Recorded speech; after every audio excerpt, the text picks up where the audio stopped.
کریم آقا علیہ الصلوۃ والسلام پہ اتری ہوئی خاص کتاب لا ریب سے جو آیت مبارکہ کا مختصر حصہ آپ کے سامنے تلاوت کرنے کا شرف حاصل کیا، فقط ترجمہ پیش کرنا چاہتا ہوں۔ صحابہ آپس میں مشاورت کرنے کے بعد کہ آقا نے ساری تکلیفیں ہمارے لیے برداشت کی، ہم تک دین پہنچانے کے لیے آقا نے ظلم سہے اور ساری قربانیاں دیں، ہمارے لیے لازم ہے کہ ہم آقا کی کوئی نہ کوئی خدمت کرتے رہیں۔ صحابہ آپس میں مشاورت کرنے کے بعد کریم آقا علیہ الصلوۃ والسلام کے چچا حضرت عباس رضی اللہ تعالیٰ عنہ کو نمائندہ مقرر کیا کہ آقا کی خدمت میں جائیں کہ کوئی نہ کوئی ہدیہ پیش ہو۔ ادھر سے صحابہ بڑے ہیں اور ادھر سے جبریل امی حاضر خدمت ہوئے ہیں۔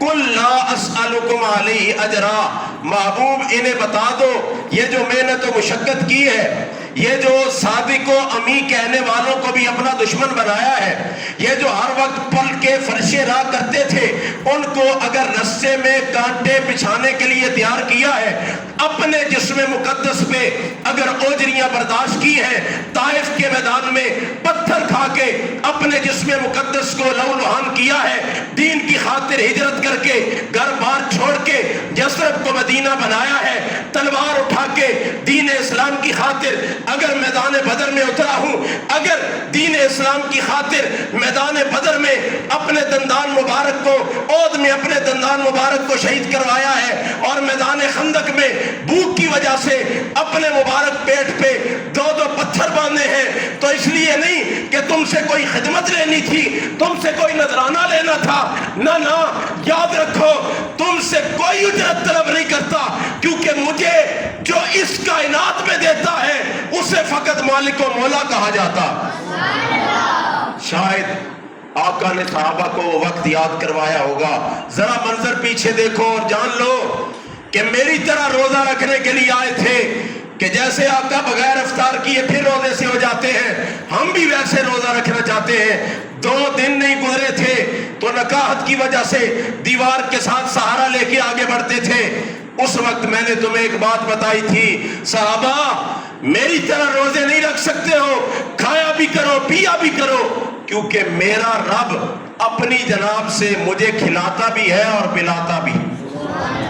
لیکن ساتھ ایک بڑی بات ارشاد فرمائی گئی، لا اسألکم علیہ اجرا الا المودۃ فی القربى، اگر کچھ دینے آئے ہو، یاد رکھیے یہ لجپال کی لجپالی ہے، جو ان کی بارگاہ میں پہنچ جاتا ہے وہ پھر خالی دامن واپس نہیں آیا کرتا۔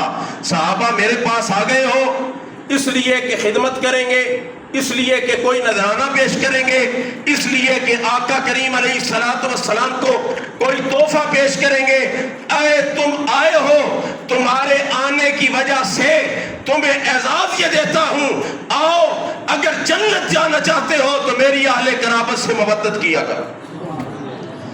یاد رکھیے کریم آقا علیہ الصلوۃ والسلام کا وہ فرمان شاہد ہے کہ جو میری اہل بیت کے بغض پہ دنیا سے گیا مات منافقاً، منافق کی موت دنیا سے جائے گا، اور وہ بندہ جو میری اہل بیت سے محبت کرتے ہوئے دنیا سے جائے مالک اسے شہید کا مقام و مرتبہ عطا فرمائے گا۔ انہیں سمجھ نہ تھی جو کربلا میں سامنے تھے، انہیں پتہ نہیں تھا کہ جو کوفی بن بیٹھے اور ایک جملہ بھی نہ کہہ سکے، اگر کسی کو پتہ ہوتا، میں کیونکہ وقت اجازت نہیں دیتا اپنی گفتگو سمیٹنا چاہتا ہوں، آئیے اپنے امام کی بات کرتے ہیں۔ امام اشکا فاضل بریلوی امام احمد رضا خان علیہ رحمہ کے پاس ایک سوال پوچھا گیا۔ سوال کیا ہے؟ بڑی خاص بات اور توجہ چاہوں گا۔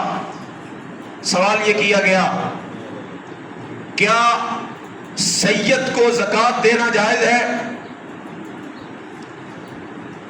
امام اشکا نے سب سے پہلے ایک صحیح العقیدہ مفتی ہونے کا حق ادا کیا، اور صحیح العقیدہ مفتی ہونے کا حق ادا کرنے کے بعد اپنا عاشق و صادق ہونا بھی دنیا پہ ظاہر کیا۔ سب سے پہلے فتویٰ دیا احادیث کی روشنی میں، فقہی عبارات کی روشنی میں، کہ سید کے لیے زکوٰۃ لینا جائز نہیں، نہ سید کو زکوٰۃ دینا جائز ہے۔ لیکن پھر فرمایا ارے ایسا کیسے ممکن ہے کہ اس دنیا میں آقا کے وفادار غلام موجود ہوں اور سید زکوٰۃ لیتا پھرے؟ کہا یہ نوبت کیوں آئی تمہارے ہوتے ہوئے کہ سید کو زکوٰۃ لینی پڑی ہے، اور یہ جملہ لکھنے کے بعد آگے حدیث مبارکہ کوٹ کی، کہا آقا کریم علیہ الصلوۃ والسلام نے ارشاد فرما رکھا ہے جو کوئی میرے اہل بیت کی خدمت کرے گا میں اسے بدلہ دوں گا، اور ضرور بدلہ دوں گا، اور بدلہ بھی بروز قیامت دوں گا، اور بدلہ بھی اس وقت دوں گا جب قیامت کو وہ میرے ساتھ ملاقات کرے گا۔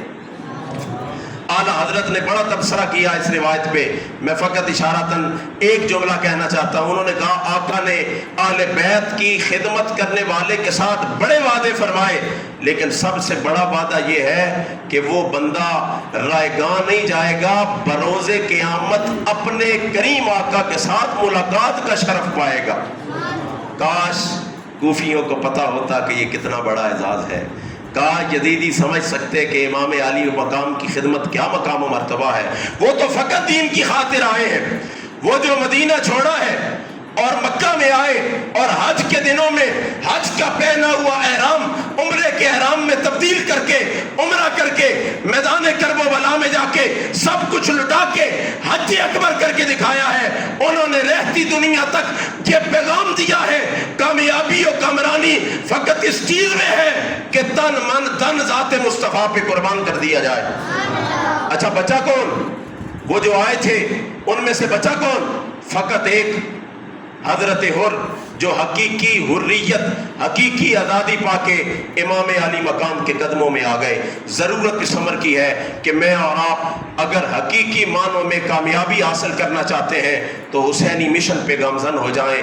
خود گامزن نہیں ہو سکتے تو کم از کم ان کے لیے کھڑے ہو جائیں جو حسینی مشن پہ گامزن ہیں۔ دعا اللہ رب العزت کی بارگاہ میں مالک و مولا زندگی اور موت اس خاص مشن پہ عطا فرمائے۔ وما علیہ الا البلاغ۔